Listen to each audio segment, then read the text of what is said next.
જંબુસર તાલુકાના મગણાદ ગામની ગૌચર જમીન વેસ્ટ મેનેજમેન્ટ પ્લાન્ટ માટે રસ્તા તરીકે ગેરકાયદેસર વપરાઈ રહી હોવાના મામલે ગુજરાત હાઈકોર્ટે મહત્વપૂર્ણ નિર્ણય આપ્યો છે। મુખ્ય ન્યાયમૂર્તિ સુનીતા અગ્રવાલ તથા ન્યાયમૂર્તિ ડી.એન. રેની દ્વિખંડપીઠે ભરૂચ કલેક્ટરને તાત્કાલિક તપાસ કરવાનો આદેશ આપ્યો છે। સાથે જ કંપનીને ગૌચર જમીનનો રસ્તા તરીકે ઉપયોગ કરવાથી તરત જ રોકવા જણાવેલ છે। અદાલતે જંબુસર તાલુકા વિકાસ અધિકારી દ્વારા આપવામાં આવેલી 2 ફેબ્રુઆરી 2024ની મંજૂરીને કલેક્ટરની સત્તા વગર ગેરકાયદેસર ગણાવી છે। અદાલતે નોંધ્યું કે ગૌચર જમીન ગામના લોકો તથા પશુઓ માટે અતિ મહત્વપૂર્ણ છે, જેથી ત્યાંથી વાહન વ્યવહાર થવાથી જીવને જોખમ ઊભું થાય છે। ગુજરાત પ્રદૂષણ નિયંત્રણ બોર્ડને કંપનીની કામગીરીની તપાસ કરી અહેવાલ રજૂ કરવાનો આદેશ પણ આપવામાં આવ્યો છે। કલેક્ટરને 24 કલાકની અંદર પાલનનો અહેવાલ હાઈકોર્ટમાં રજૂ કરાવવો ફરજિયાત રહેશે, જેને લઈને આજરોજ જંબુસર મામલતદાર દ્વારા કંપનીનો ગૌચર માર્ગ બંધ કરી દેવામાં આવ્યો છે। હાઈકોર્ટના આદેશ બાદ મગણાદ ગામમાં હર્ષનો માહોલ જોવા મળ્યો। ગ્રામજનોનું કહેવું છે કે ગૌચર જમીન પર કબજો થતા પશુઓ માટે ચરવાનો પ્રશ્ન ઊભો થયો હતો। ગામના એક વડીલે જણાવ્યું કે આદેશથી અમારી જમીન અને પશુઓનું રક્ષણ થશે।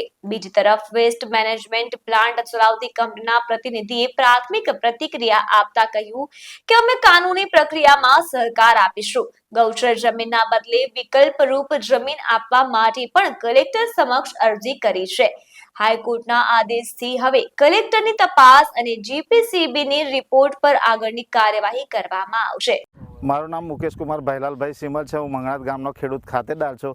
અમારે 2 વર્ષથી આ કંપની સાથે લડત ચાલે છે અને અમારે કલેક્ટર સાહેબનો નામંજૂર હુકમ કરવાથી અમે હાઈકોર્ટના દ્વાર ખખવાડવા પડ્યા। જ્યારે હાઈકોર્ટની 12 તારીખ હતી અમારે, તે 12 તારીખમાં એમને જજમેન્ટ આપ્યું છે કે જે ગૌચરની જમીનમાંથી જે રસ્તો જતો હતો એને બંધ કરવાનો હુકમ કરેલ છે। મારું નામ મકવાણા ભારતભાઈ રમણભાઈ છે। હું મંગણાદ ગામનો રહેવાસી, તાલુકો જંબુસર, જિલ્લો ભરૂચનો વતની છે। હું ખેડૂત ખાતેદાર છે।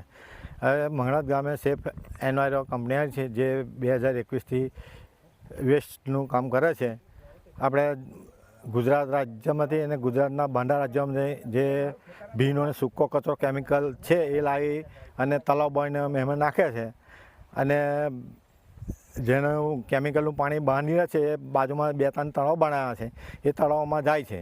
હવે ચોમાસા જેવી ઋતુમાં વરસાદ થવાથી એમનું તળાવ 5, 6, 7 તારીખમાં તૂટી ગઈને આ વખત વરસાદ વધારે પડવાથી રેલનું પાણી ગામમાં ઘૂસ્યું તો કાંચ મારફતે નદીમાં ગામ તરફ આવતું પાણી આખા ગામમાં લાલ પાણી ફેલાઈ ગયું હતું, જેથી લોકોને હાથ પગે ચેર આવે છે અને લગભગ અંદાજે 10 તો કેન્સરના કેસ અમારા ગામમાં ખલાસ થઈ ગયા છે। હાલમાં 1-2 ચાલુ છે। એટલે આમ આપણે જોઈએ તો આપણા શરીર પર પણ એની અસર પડે છે।